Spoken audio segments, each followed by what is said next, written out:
A very good morning to all my dear viewers. Welcome to my YouTube channel. This is Arun Gireddy here. In last class, we have already discussed the feature of GST. Let us continue the next part. So, next feature of GST is it is a composition scheme, composition levy ಅಂತ ನಾವಲ್ಲಿ ಕರಿತೀವಿ. Here, a small taxpayer. This is meant for only a small taxpayer whose turnover is less than 1 crore. They are eligible to opt the composition scheme. However, the threshold limit for this composition scheme is increased 1.5 crore ಅಂತ ನಾವಲ್ಲಿ ಕರಿತೀವಿ. Under this scheme, the taxpayer shall pay the tax at a fixed percentage of their turnover during the year. Means they are, however, the person who comes under composition scheme, they may not go for a registration separately, the GST. Simply, the persons who lies between less than 1.5 crore anta means the person or a wholesaler or a trader, small traders, they will come under this category. What is the concept of composition levy? The persons who comes under less than 1.5 crore turnover, they are called as a composition levy, compounding dealer ಅಂತ ಕರೀತಾರೆ ಅವ್ರು ಕನ್ನಡದ, ಅಥವಾ ಅವ್ರಿಗೇನಂತ ಕರೀತಾರೆ ಅಂದರೆ compounding dealer ಅಥವಾ composition scheme oriented persons ಅಂತ. ಅಂದರೆ instead of registration they will go for a composition scheme ಅಂತ. ಅಂದರೆ ಎವ್ರಿ ಇಯರ್ ರಿಜಿಸ್ಟ್ರೇಷನ್ ಮಾಡೋ ಬದಲಾಗಿ ಅ ಫಿಕ್ಸ್ಡ್ ಅಮೌಂಟ್ ಆಫ್ ಟ್ಯಾಕ್ಸನ್ನು ಅವರು ಪೇ ಮಾಡ್ತಾರೆ, ಯಾರಿಗೆ? ಗೌರ್ಮೆಂಟ್ಗೆ. So what is the composition scheme? The small tax payer are able to pay the tax to the government. Usually the turnover is 1.5 crore. Usually small traders will come under this category anta navali karitu. At the beginning it is a 50 lakh, later on it is a 1 crore, now it is 1.5 crore. So that is a composition levy anta navali karibu. Next, ITC, input tax credit anta navali karitu.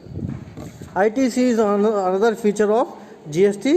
Taxpayer is allowed to take the credit of tax paid on inputs and utilize same with the payment of output tax to government. And it is a benefit claimed by the taxpayer, benefit claimed by the taxpayer from government on his input. ಅಂದರೆ ಅವ ಏನು ಕೊಟ್ಟಿರ್ತಾನೆ, ಏನು supply ಮಾಡಿರ್ತಾನೆ ಗೂಡ್ಸ, ಆ supply ಮಾಡಿದಂಥ goods ಮೇಲೆ ಅವ ಇನ್ಪುಟನ್ನು ಕ್ಲೇಮ್ ಮಾಡ್ಬೋದು. ಯಾರ ಮುಖಾಂತರ ರೀ?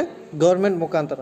ಸೊ ಅದು ಅಂಥ ಪರ್ಸನ್ ಏನಂತ ಕರಿತೀವಿ ನಾವು, ಪಡಿತಕ್ಕಂಥ ಬೆನಿಫಿಟ್ಗೆ ಇನ್ಪುಟ್ ಟ್ಯಾಕ್ಸ್ ಕ್ರೆಡಿಟ್ ಅಂತ ನಾವಲ್ಲಿ ಕರಿತೀವಿ.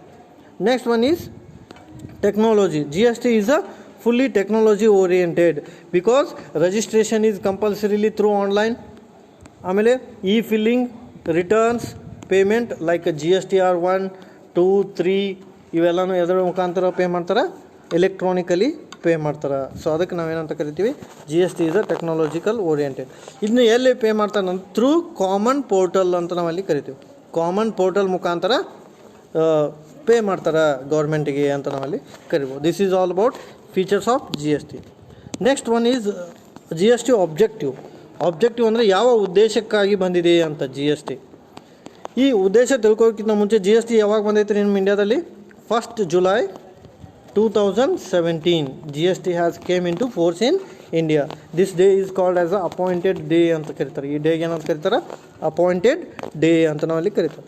ಅಂದ್ರೆ ಇಲ್ಲಿ ಯಾವ ಉದ್ದೇಶಕ್ಕಾಗಿ ಬಂದಿದೆ ಅಂತ ತಿಳ್ಕೊಬೇಕು ನಾವು. ಇದು ಯಾವ ಉದ್ದೇಶಕ್ಕಾಗಿ ಬಂದಿದೆ ಜಿ ಎಸ್ ಟಿ ಅಂತ ತಿಳ್ಕೊಳ್ಳೋದೇ objective. First one is ensuring that to eliminate cascading effects. This one is very important. To remove the cascading effect in simply burden of tax on tax has been eliminated. For that purpose GST came into force. Andre it removed the disadvantage of a indirect tax. Andre ಪರೋಕ್ಷ ತೆರಿಗೆಯಲ್ಲಿರ್ತಕ್ಕಂಥ ಸಮಸ್ಯೆಯನ್ನು ತೆಗೆದುಹಾಕೋ ಸಲುವಾಗಿ G S T ಬಂದಿದೆ ಅಂತ ಹೇಳ್ಬೋದು. ಅಂದರೆ ಒಂದು ಗೂಡ್ಸಿಗೆ ಪದೇ ಪದೇ ಟ್ಯಾಕ್ಸ್ ಹಾಕೋದನ್ನು ತಪ್ಪಿಸೋ ಸಲುವಾಗಿ ಜಿ ಎಸ್ ಟಿ ಬಂದಿದೆ ಅಂತ ನಾವಲ್ಲಿ ಹೇಳ್ಬೋದು. So in simple word, cascading ಎಫೆಕ್ಟನ್ನು ತೆಗೆದು ಹಾಕೋ ಸಲುವಾಗಿ ಬಂದಿದೆ ಅಂತ ಹೇಳ್ಬೋದು. Then what is cascading effect? ಅಂದರೆ tax on tax or double tax of same commodity. So that is called as a cascading effect ಅಂತ ನಾವಲ್ಲಿ ಕರಿತೀವಿ.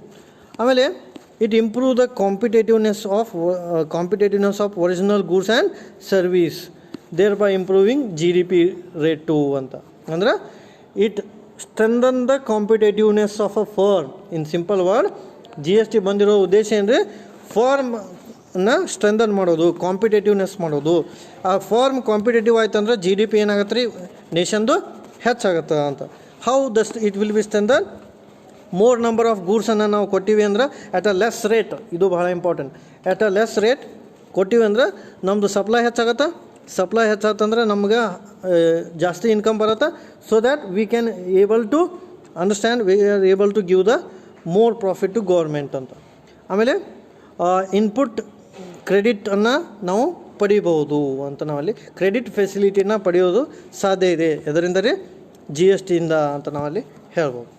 ನೆಕ್ಸ್ಟ್ ಏನಾಯ್ತು ನೋಡಿರಿ, ಕಾಂಪ್ಲಿಕೇಶನ್ಸ್ ಆಫ್ ಟ್ಯಾಕ್ಸ್ ಆ್ಯಂಡ್ ಅಡ್ಮಿನಿಸ್ಟ್ರೇಷನನ್ನು ತೆಗೆದುಹಾಕತ್ತೆ. ಅಂದರೆ ಇಟ್ ರಿಮೂವ್ ದ ಕಾಂಪ್ಲಿಕೇಶನ್ಸ್ ಅಂದ್ರೆ ಏನು ರೀ, ಡಬಲ್ ಸಲ ಹಾಕೋತಕ್ಕಂಥ ಟ್ಯಾಕ್ಸ್ ಇರ್ಬೋದು, ಕನ್ಫ್ಯೂಷನ್ ಇರ್ಬೋದು, ಇವೆಲ್ಲ ಏನು ರೀ ಕಾಂಪ್ಲಿಕೇಶನ್ಸ್, ತೊಂದರೆಗಳು ಅಂತ ನಾವಲ್ಲಿ ಕರಿತೀವಿ. ಈ ಕಾಂಪ್ಲಿಕೇಶನ್ಸನ್ನು ತೆಗೆದು ಹಾಕೋ ಉದ್ದೇಶದಿಂದ GST ಬಂದಿದೆ ಅಂತ ನಾವಲ್ಲಿ ಹೇಳ್ಬೋದು. ಸೊ GST ನೀಡ್ ಏನು ರೀ, complications should be eliminated or minimise ಅಂತ ನಾವಲ್ಲಿ ಕರಿಬೋದು. Next one is making a unified law involving all tax based laws administrating procedure across the country. ಅಂದ್ರೆ throughout nation bring one tax ಅಂತ. Throughout nation bring one tax.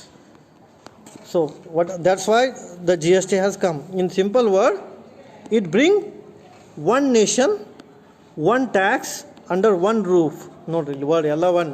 It bring one nation, one tax, one roof. ಅಂದ್ರೆ ಒಂದೇ ದೇಶದಲ್ಲಿ ಒಂದೇ ತೆರಿಗೆಯನ್ನು ಒಂದೇ ಸೂರಿನಡಿ ತೆಗೆದುಕೊಂಡು ಬರೋದು ಅಂತ. ಸೊ ಅದಕ್ಕೆ ನಾವೇನಂತ ಕರಿತೀವಿ, ಒನ್ ರೂಫ್ ಅಂತ ಕರಿತೇವೆ. ಆಮೇಲೆ ಈ ಡಿಕ್ರೀಸ್ ಅನ್ಹೆಲ್ದಿ ಕಾಂಪಿಟೇಷನ್ ಅಂತ ನಾವಲ್ಲಿ ಕರಿತೀವಿ.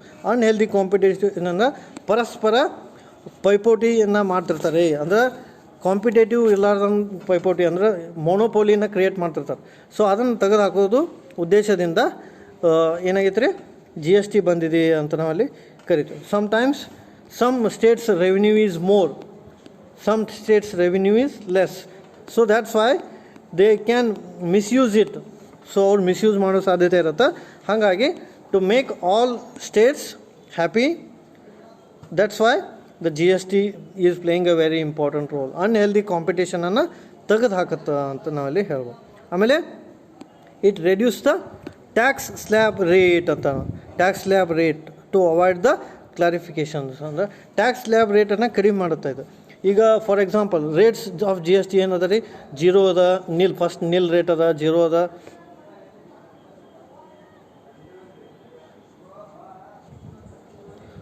ಸಪೋಸ್ ಇಲ್ಲಿ ಏನೈತೆ ನೋಡ್ರಿ, ಈಗ ಆ್ಯಸ್ ಅ GST ರೇಟ್ 0% ಅದ, 5% ಅದ, 12% ಅದ, 18 ಅದ, 28 ಅದ. These are the different rates of tax.